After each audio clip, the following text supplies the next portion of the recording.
Hello aspirants, ஒரு good நியூஸோட வந்திருக்கோம். ஐபிபிஎஸ் பிஓவோட மெயின்ஸ் ரிசல்ட் நாளைக்கு வரப்போகுது. இது கன்ஃபார்மான நியூஸ் தான்.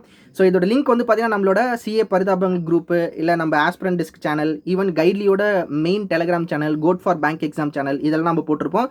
இந்த குரூப்ஸ் அண்ட் சேனல்ஸில் நீங்கள் ஜாயின் பண்ணிக்கோங்க, உங்களுக்கு அப்டேட்ஸ் ரெகுலராக வரும். அண்ட் இது வந்து பார்த்தீங்கன்னா நிறைய பேர் ஸ்கேம் அப்படிலாம் சொல்லுவாங்க. இது ஸ்கேம்லாம் கிடையாது, இது கன்ஃபார்மான நியூஸ் தான். எப்பயுமே ஒரு யூஆர்எல் வந்து பார்த்தீங்கன்னா பேக் எண்டில் ஒரு 2 to 3 டேஸ்க்கு முன்னாடி வந்து ஜென்ரேட் பண்ணிவிடுவாங்க ஐபிபிஎஸ்ல. அந்த ரிசல்ட் டேட் அன்றைக்கி தான் அது வெப்சைட்டில் ரிஃப்ளெக்ட் ஆகும்.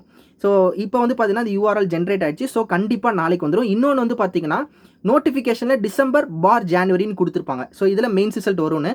ஸோ நாளைக்கு தான் 31. எப்பயுமே ஜான்வரி லாஸ்ட்டில் வந்து ஐபிபிஎஸ் பிஓ ரிசல்ட் விடுறாங்க. இப்போ ரீசெண்ட் டைம்ஸில் போன வருஷமும் நம்ம பார்த்துருக்கலாம். ஸோ அதே மாதிரி பார்த்தீங்கன்னா நாளைக்கு 31 last day of January.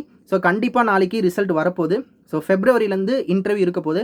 So நாளைக்கு ரிசல்ட் லிங்க் நம்ம வெப்சைட்டில் ரிஃப்ளெக்ட் ஆனதுக்கப்புறம், அதாவது ஐபிபிஎஸ் சைட்டில் ரிஃப்ளெக்ட் ஆன உடனே உங்களுக்கு நாங்கள் இந்த யூடியூப் சேனலில் நாங்கள் தெரிவிப்போம். மறக்காமல் நம்மளோட code for bank exam YouTube சேனலை வந்து பார்த்தீங்கன்னா சப்ஸ்கிரைப் பண்ணிக்கோங்க.